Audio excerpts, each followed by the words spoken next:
Hello, welcome back to the 100 Report. I'm Chris.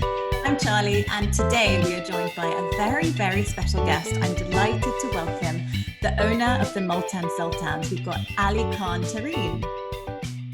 So, thank you so much for joining us today, Ali, and all the way from Pakistan. We're so excited to have you on the show. It's a pleasure, guys. Always fun to talk about cricket. Absolutely. So, obviously, given what's been going on in the world, we've just got to the end of the PSL season, which I think is now going to be a statistical anomaly for the rest of time as the longest PSL season that's ever happened. I just wanted to get a quick thought on how you felt the season went, and especially with such a long hiatus between the group stages and the final knockout stages. So this was the first PSL that we put together a team for a season. So it was a great success for us because we were top of the table very early on. We were the first people to qualify for the knockouts, and we were fairly dominant throughout. When obviously we were hit by COVID and we had to pause, there were talks about, canceling the tournament and just awarding Multan Sultans, as in my team, the trophy. I was super against it. I had to take to social media to tell people that if this happened, it will be a travesty. Because if right now, when we were number one, everyone knew we were the best team, but we had just qualified for the knockouts, 4 teams now. If we were given the trophy, that would be unfair, and everyone would think it's unfair, and people would think we are undeserved champions. So I didn't want to mar our first season doing so well by being handed over a trophy. So I was adamant that we have to continue the tournament no matter what, even if we do a few games before the next PSL. The games happened, obviously, many months later. We lost both games and we got knocked out, but I'm happy with that decision because, I don't want ever to win a trophy that I don't deserve. So it was a long break. We lost momentum, affected us badly, but they're both great games, and I'm very happy for the champions. I love that. It's all about the sport. But just starting from a couple of years ago, obviously it's everyone's dream to own a cricket club. How did that come about, and what made you decide to buy into the Multan Sultans? So obviously it was a dream for me as well, and I never expected this to happen. So what happened is that there were 5 teams initially in the PSL. I was actually a Lahore fan. And then they added one more team, and that was the Multan team. Multan is basically my hometown, and where all our businesses, all the things we do, all our farms are. So these people came in, bought that team, good guys, well-intentioned. They had the team for a couple of seasons. Then they gave the team back. So they didn't want to continue with it. And then suddenly the team went up for sale. At the same time, I had already been doing a cricket project in South Punjab, where Multan is the capital. And I was getting ready to create a domestic team because that was my real dream, because that's where proper development happens. So I'm almost set. I have the coach ready. I have my players all basically lined up to form my team. And then suddenly we get news that the Multan team's up for sale. So that's when I went around to start speaking to people, put together a small consortium of people from the area, and then we went in and bought the team. But That's it happened out of nowhere. And I'm still in disbelief. And we're going to come on to your cricket academy later in the podcast. I know that's a great academy for the community, for your local community. But when you became the new owner of the Multan Sultans, what was the first thing that you wanted to restructure, to organize? Was it the coaches? Was it star players? What was sort of your plan as the new owners? Just to clarify, there were 3 of us in the first season that we owned collectively. I was just more actively involved in the media, but there were 3 of us, and all 3 of us had a firm belief that we don't want to run the team as big hot shots. We want to run the team through data. So we said, I don't want to have a say in the coach. I don't want to have a say. I don't want you to have a say. You to have a say. We should get very, very good coaches, very, very good analysts, empower them to make the key decisions. Our role is just setting up what I refer to as the dream team. So as a management dream team, we set that up, tell them this is our vision, what we want from them, what we expect from them, give them a long-term plan, and tell them to implement that plan. So I had no intention of, I want to pick my favorite player or that favorite player. I'm sure we all secretly wanted to, but we all agreed that we're not going to do it this year. So we went about creating a different kind of management, which was purely run on data and merit and without bias. So that was my number one thing, is to remove bias from the team.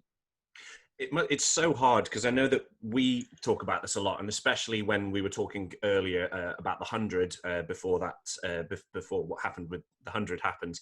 It is so hard to remove your own personal biases, especially based on if you have a particular player that you absolutely fawn over, but for whatever reason, it's not going to work within the balance of the team. For me, that was Tom Benton. Just FYI. Oh, fantastic! I really wanted player. Tom Benton. Really wanted Tom Benton, but it was not meant to be. So one thing because we do a lot of businesses as well, our main belief is to build systems. If there's a good system, no matter how biased the person coming in is, the system won't let that bias come in. So what we did was, the first person we wanted to hire was our chief analyst, and that guy was this amazing genius we found in England called Nathan Lehman. So he was the guy who literally created the entire data analytical department for the ECB. So Andy Flower, the coach, when he came in, he had read Moneyball. He then hired Nathan Lehman to do that for cricket for the ECB. So the first person we found and I had met him about a year before we hired him. It was Nathan. We then asked him, you tell us what kind of coach we should hire, because you're the first component. You're the guy we're building everything around. So it's not that the coach decides everything, but Nathan had to decide who the coach was. He recommended without any hesitation Andy Flower. That I have never met a coach who is more interested in data and innovation in cricket than Andy Flower. Obviously, we are all grown up idolizing Andy. So when I met him, then my other owner and I, we met him, and we convinced him that this is a long-term project where you will have full authority. We will not interfere. And it was funny. When he came in, he was suspicious because he hadn't managed any T20 team up till now. So he had this big A4 book, and he opened it, and you can just see like writing, on both pages. And he said, I have a few questions before, I make a decision. And so then he started asking questions, and I could see there were like at least 20 questions. And he goes, do we have to keep, player X? And we said, no. If you want him, you can keep him. We will never tell you to keep a player. He said, okay. Do we have to keep player Y? And we said, if you want him, you can keep him. You don't want him, doesn't need to be there. We want you to build the team, and we just want to see you do it. And he closed the book, put it aside. He goes, okay, I'm in. So that was a great moment. And another thing to his credit he asked was that he said, I don't want to come in if I'm just going to coach and, we're just going to come in, have a tournament and leave. There has to be some long-term thing I'm working on. So when I mentioned my academy and the work we're doing to develop players and the way we want to use data to develop players, I think that really piqued his interest. So the combination of us giving him the complete freedom and the long-term vision we had, I think were the things that really, really interested him in the project. And then what we did was we said, we don't want to have, for example, a bowling coach. What's a bowling coach, right? You have spinners, you have fast bowlers. How can the spinning, I'm sure, there's some information that the spinner can give the fast bowler and vice versa. But if you really want to maximize chances for success, which is all you can do in a sport or in a business, actually, you can't force success. All you can do is maximize chances for success. So we decided, okay, we're going to get a specialist fast bowling coach and a specialist spin bowling coach. Andy obviously will be the de facto batting coach. Then we have Nathan for the data strategy. But then we wanted to have a local analyst so who can translate stuff for the local players. So then we hired the Pakistan national team's own analyst. So he became our second analyst, our local guy. But then we were like, okay, if Nathan's doing the basic overall strategy and the algorithms for the thing, and the local guy is doing it live data entry for the players, we need one guy who is just thinking about the game and how we can, maximize our chances over there. So then we hired a third analyst, Pat Noon from England, who works for CricViz. So then we had 3 analysts. And because we had 3 analysts who were all very different, unrelated, that is how, Christopher, we were able to remove bias from the team. For example, I would say, hey guys, who's a great keeper? Tom Banton. And then they would say, yes, he is a good keeper. But, then Nathan would say something, Pat would say something, our local guy, Tala would say something. So unless all three analysts agreed on a player, we couldn't pick him. Wow. So even though I had extreme bias toward Mr. Benton, we weren't able to pick him as in the first go because we had other priorities and how we had to use the picks was a little different. So that is how we got rid of bias. Okay. It's yeah. I guess it's hard. In those levels, you have to maintain a professional composure and just keep it deep down to yourself, and maybe in a quiet. I didn't keep it deep down. I put it out there, but I was rejected. Well, as you're doing now. It's okay. But that actually does bring me on. Oh, sorry. And one more thing I'd mentioned, which is something I didn't know of before, is that the way players are currently picked in these franchise leagues is very different than I thought. So the role of agents and player managers and friendships and I work with that guy, coach, please get me picked in your team, is so prevalent. It is surprising. Right. I've obviously been involved in cricket in some form for the past 2 years, but when I was in the dressing room and I saw in the draft room, I saw it was insane. The kind of phone calls you would get, the kind of gifts that were coming in. I would see people on my staff having lunch with the agent one day, and at night they'd be saying, "Oh, who's a really good player? That guy." I'm like, "Oh, okay, interesting. Pure coincidence that you had lunch with the agent earlier today." So there was a lot of that going on. So the analysts were there not just to temper my own biases and the other owner biases, but to make sure this kind of stuff is minimized. Again, it's not necessarily a bad thing. I'm not implying that there's anything underhanded. It's just a player knows a coach. He thinks he's good. So it's naturally you go with something familiar. But we wanted to avoid all of that, which was difficult. But I think we did a good job. I mean, I think so too, and especially the club's progression, given that it is the latest team to join the PSL. Yeah. And that actually led me on to my next question. Did you feel that there were certain advantages to being the latest franchise to join the PSL, or given that you had a spectrum of the other teams and the way that they functioned, so that you felt like you had an advantage? And it feels like you've lent into that a little bit with talking about the data and the analytics and things like that. But I was wondering if you could expand a little bit upon whether you found it advantageous that...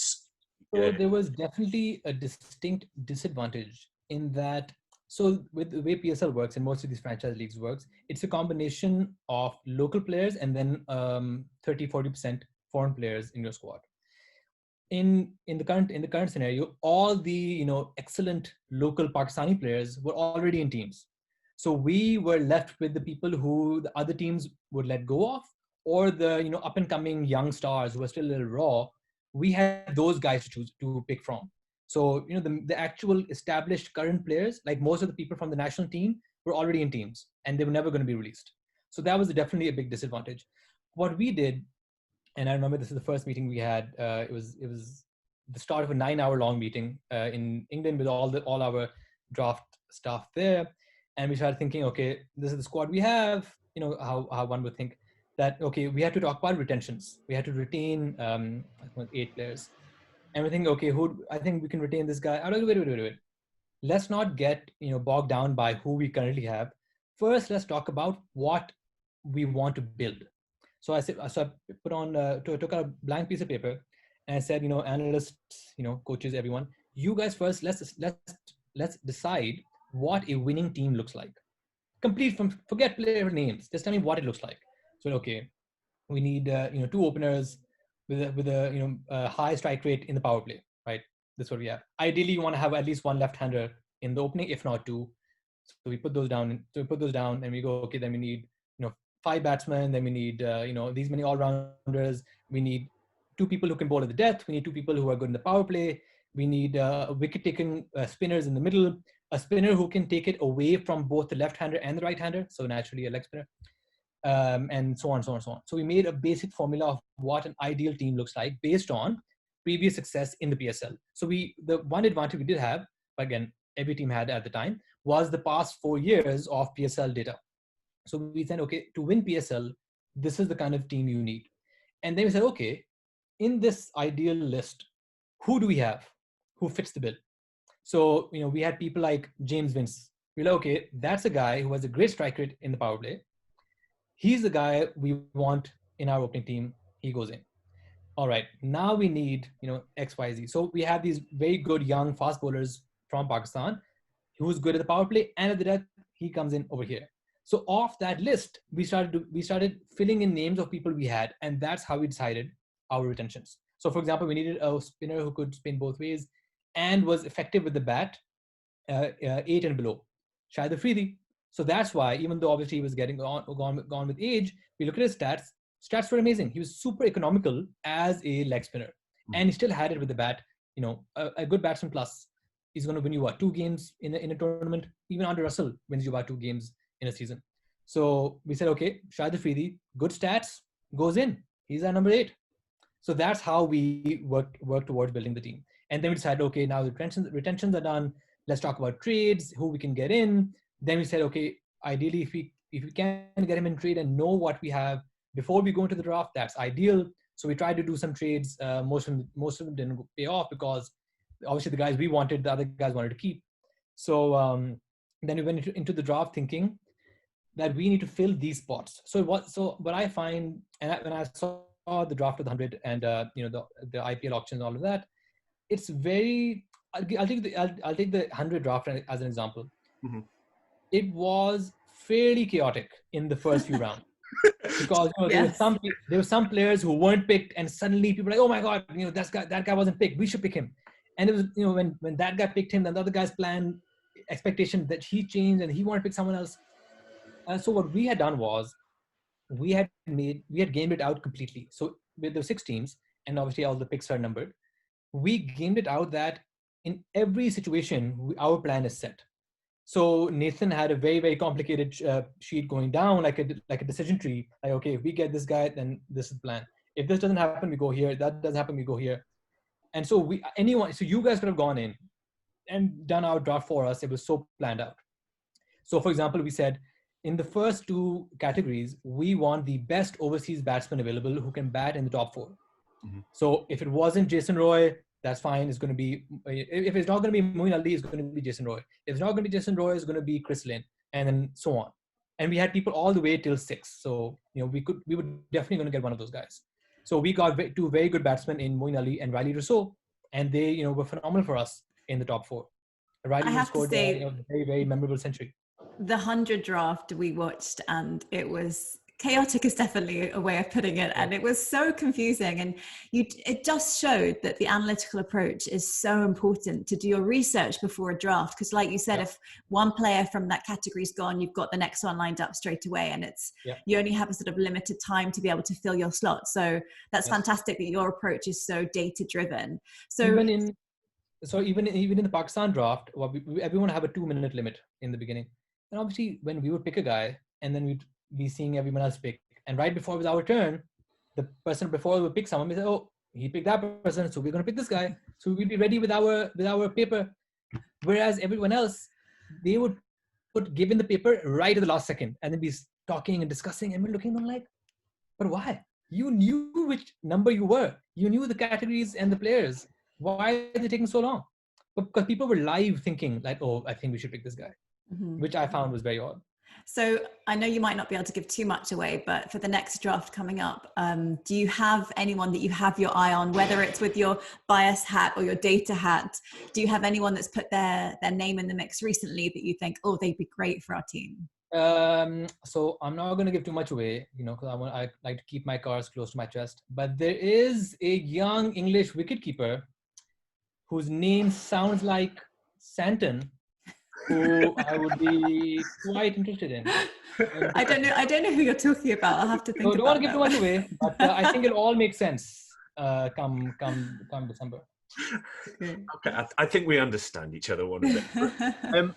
I mean, that's great. That's so fascinating. But I did want to bring the conversation onto the 100 a little bit, as this is the 100 report, and we've got the next season coming up. Obviously, everything was hit by COVID-19. Come on, Southern Braves!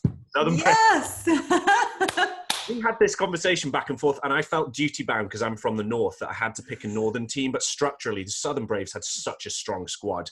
One can only hope that they retain all of that. And there's more than a few familiar faces that are from Multan as well. But I guess I had to ask, what are your thoughts as far as the 100 go? And also, in terms of Pakistan and Pakistan fans, how is it being taken from a fan's perspective, or from how you feel it's going, especially because it's such a different format to what we're familiar with? So I'm a big fan of the 100. I'm always, pro innovation in sport. People feel, cricket is very traditional and we shouldn't change things. But, look back just a few decades and you had, 12 balls and over, 9 balls and over, 8 balls and over. So 6 is not something that has been, going on for, generations. It's the most recent development. It's the most recent number. So again, 6, why would you have 6 balls and over? Why 6? 5 is so much more divisible. It's so much easier to take out stats from, for young people to follow. It is just a better number, and for new people to come in and understand the game.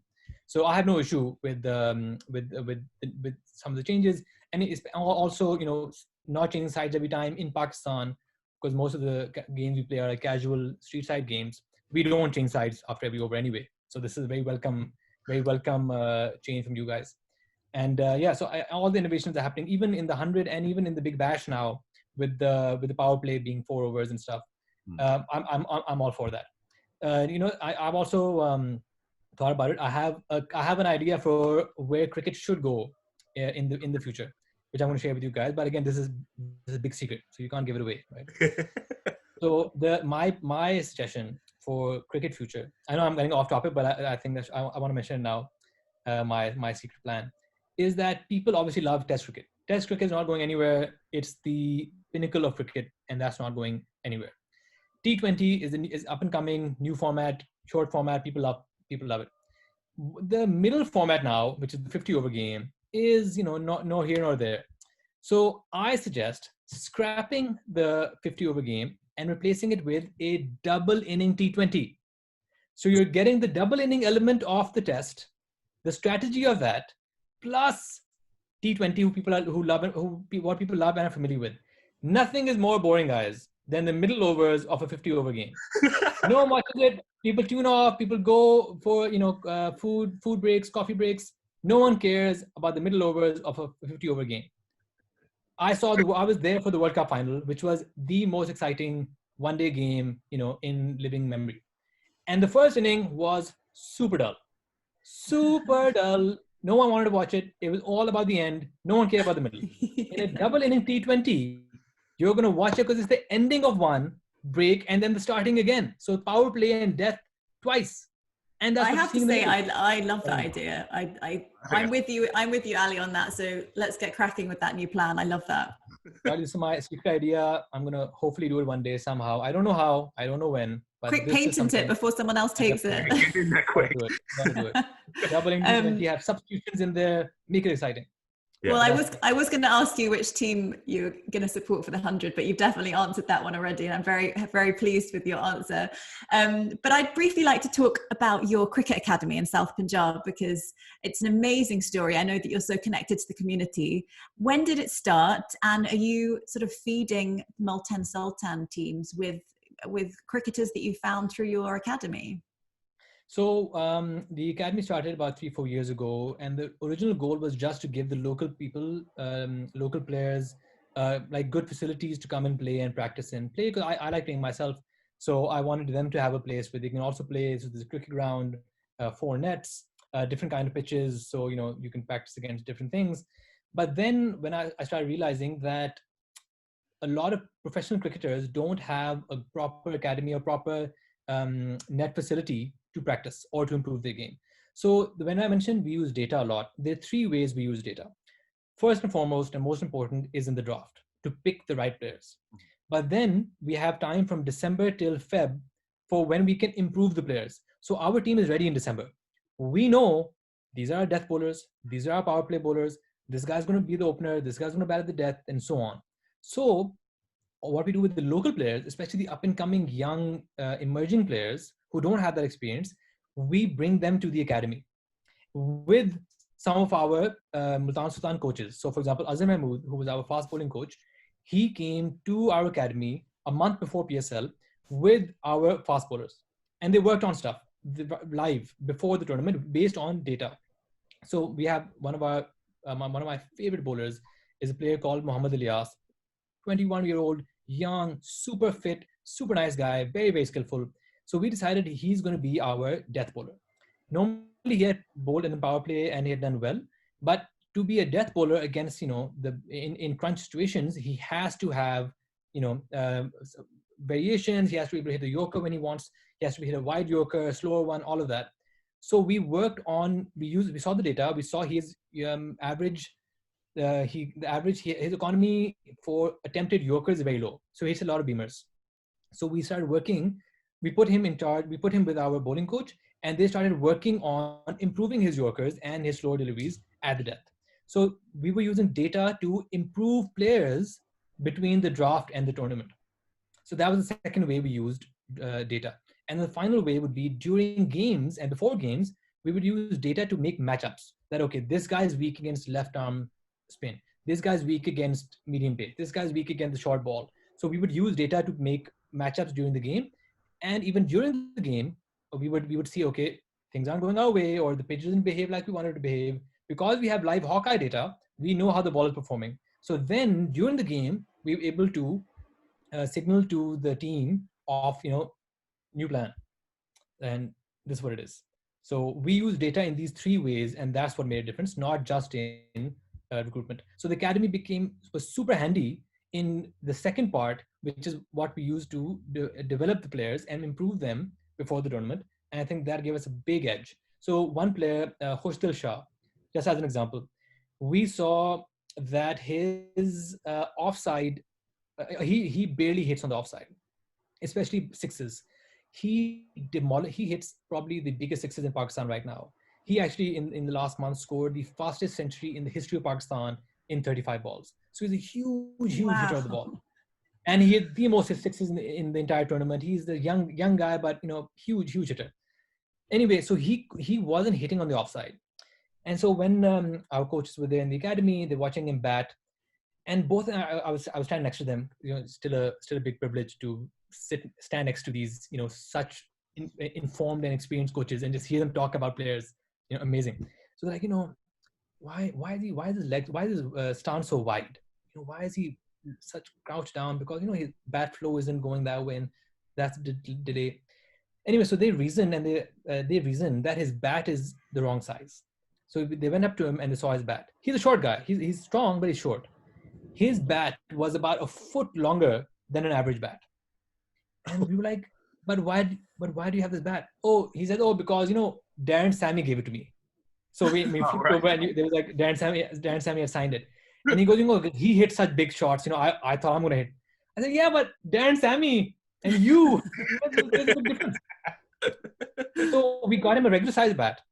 Obviously, we got him a good bat, but we got him a regular size bat. And we okay, listen, shorten your stance and try doing this.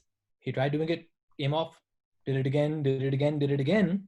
And within that 10-day camp we had done for our emerging players, he was hitting it super well all over the park. And when he went into the tournament, even though it was his debut, he was one of the best performers of the tournament and is now in the national team playing in New Zealand. So, just these small things that you can find with data that can just change not only for, the fortunes for teams, but completely change lives for the players, which I am way more proud of than the success our team had. So yeah, data is great, guys. Well, yeah, it seems like data's doing more than just winning games. It's sort of empowering a lot of community-driven cricket as well, which is really quite laudable. But I did want to ask one more thing before we wrap up.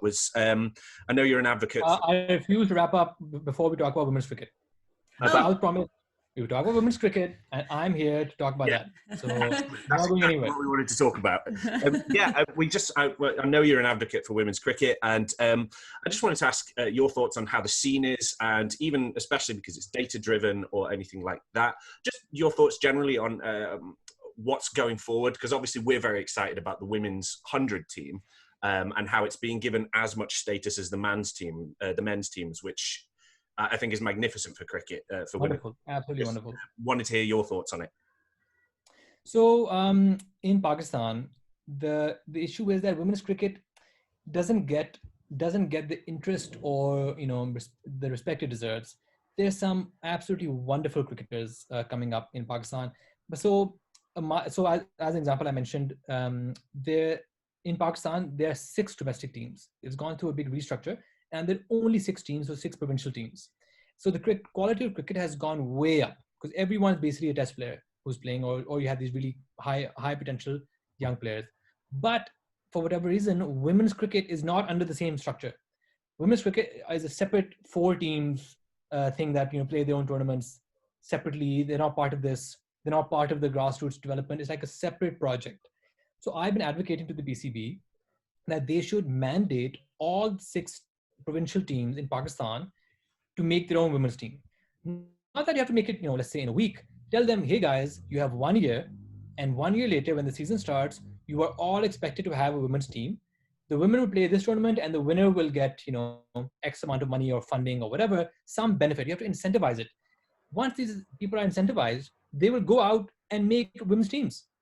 If they're not incentivized, if they're doing it like, we have to have a women's team, so let's make, 3-team tournament, but it's not going to grow. You can't grow women's cricket like that. You have to make it, it has to be like a push that, hey guys, this is what we want, a team. Whichever women's team makes the final, we give them, 20% bonus in their, funding for the entire year, as an example. Yeah. The associations will go out and create teams. So one example, I suggested this to the PCB about a year ago, and they said, there are not enough women who play cricket in Pakistan. And I obviously laughed, but it was also a sad laugh. But what I told them was, we just 3 months before had created a women's cricket clubs in different universities in Multan. All we did was went in, hey guys, Multan Sultans here, we do cricket stuff. If you guys make a women's team, we'll be happy to organize tournaments and give you guys equipment and coaching and so on. Within, I think it was 2 weeks, there were 600 girls playing cricket. And this is with the cricket ball, proper cricket, nets, everything. And they're playing tournaments, and they're playing friendly matches. They're playing, they're getting other universities are coming on board. They're making their own cricket clubs, and those girls are playing. All you have to do is literally the only thing we did was near the women's university, inside, so it's a safe space, we just built a cricket net. So turf pitch and a net. That's all we did, and left it. Nothing else. Within a week, everyone's playing. All the people who are living in the hostel are all now playing cricket because it's there. It's a safe space and they have it. The issue in Pakistan is there aren't many safe spaces for women to go and play cricket. That's why they don't play. It's not because of lack of interest or they're scared of the ball. None of that. You give them a safe space, and they're going to play. So I feel there's so much potential to develop women's cricket in Pakistan. And again, not that I just want them to play cricket. I've seen the impact women playing cricket has in a community. I spend a lot of time in villages in Pakistan, and we run about 86 schools in the south of Punjab. All of them being encourage girls to play sport. Initially, we had a lot of resistance, because there were people like, no, women shouldn't play and they should be at home and so on. Slowly, we got them doing taekwondo, we got them doing basketball, we got them doing netball and throw ball and eventually cricket. And now those same, dudes like grandfathers and overbearing fathers who were complaining are now the biggest cheerleaders for their girls when they're playing against a team from Lahore. So, that impact, you're seeing those guys change, the family, their perception of women change. It's just so powerful. And I feel women's cricket is just such a, because it's not like, oh, they're playing a sport. They're playing the sport that people think only men can play. It's like a dangerous sport. And when you see women doing it, it just changes your perception. I know I'm oversimplifying it, but if you ever come to Pakistan, guys, I will take you and show you these parents, how proud they are of their girls playing cricket. It is just amazing. That would be fantastic. Yeah. And I think that, hopefully with the success of competitions like the 100 with the women's division, and we've got the Big Bash League in Australia. They do so well with the women's division. Hopefully, as these things grow, it becomes more popular, and the PCB will be paying more attention to you pushing forward women's cricket. So hopefully, it's going to be a couple of years, because we would love to come to Pakistan and watch some of the women's games. It would be fantastic. But I'm hoping that it happens sooner than later. Ali, thank you so much for your time. We've really enjoyed talking to you. It's been fascinating to know the insights of how a team is made. Anytime you guys want to talk about women's cricket in Pakistan, I'm here for you. Okay, thank you very much. That was fascinating, wasn't it? Oh, it's such an insight into how a team is constructed. So for the 100, we've got a little bit more inside knowledge. Definitely. Well, speaking of upcoming conversations and upcoming tournaments, we are going to be touching back in with the England-South Africa series, which is going on. And England won the first T20 thanks to Johnny Bairstow's buccaneering efforts. So do stay tuned. As ever, you can subscribe to us on YouTube. We are on Instagram and Twitter. So if you want to find us, Instagram, it's at The100Report, and Twitter at 100Report. And please send us your thoughts, send us your comments. We like hearing from you guys. So anyway, it's goodbye from me. And it's bye from me. Speak soon.